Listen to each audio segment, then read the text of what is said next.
mean, we've seen that they've kind of, for lack of a better term, kind of been doing whatever they want because I guess the assumption is that everyone follows this law because there's no police to police it, but we all understand there's a commonality of following it, and these two are prime examples of not following it.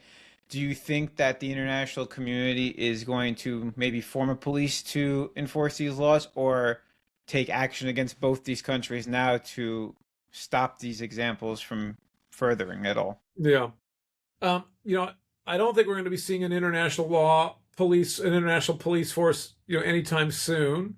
And that's in part because powerful countries like the United States don't want it, right? We have historically been a country that has a good reputation for complying with international law, but it's not been perfect.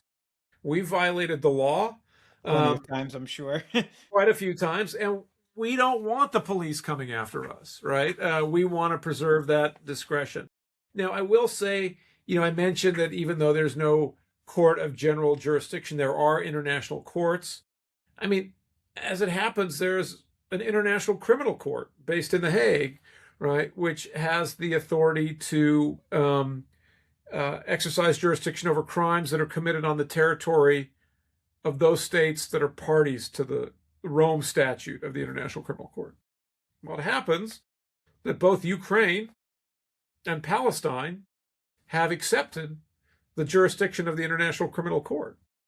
And the International Criminal Court has, in fact, conducted investigations and has issued indictments against senior leaders and military officials in Russia, including President Vladimir Putin. I mean, he's been indicted by the International Criminal Court for violating some of these rules that we talk about.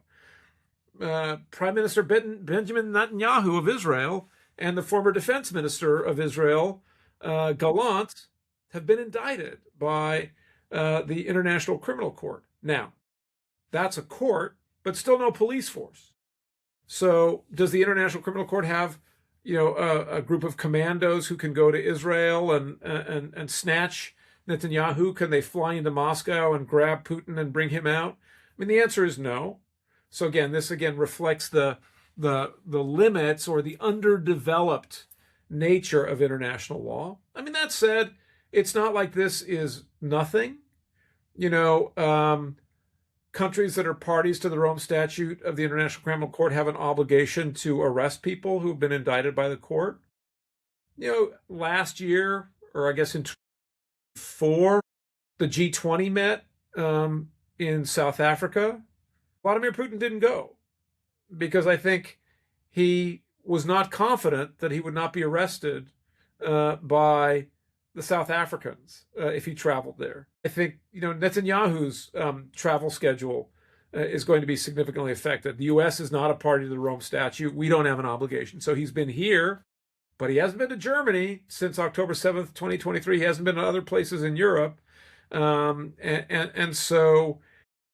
what happens when he loses, when his time comes, when he loses power, right? When he's finally voted out, will the Israeli government hand him over to the International Criminal Court? This cannot be ruled out. You mentioned that I was the legal counselor in The Hague.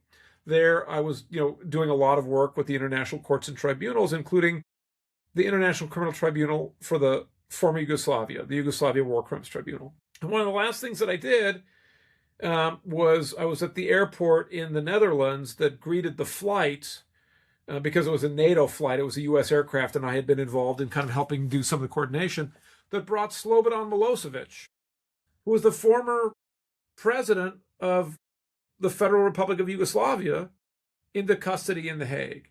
When he was president and he was indicted, everybody said, well, he'll never be handed over.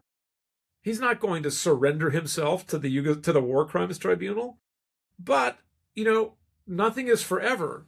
And I often tell my students when I think about these international criminal cases, there's no statute of limitations, right? This court will have jurisdiction 20 years from now over these individuals.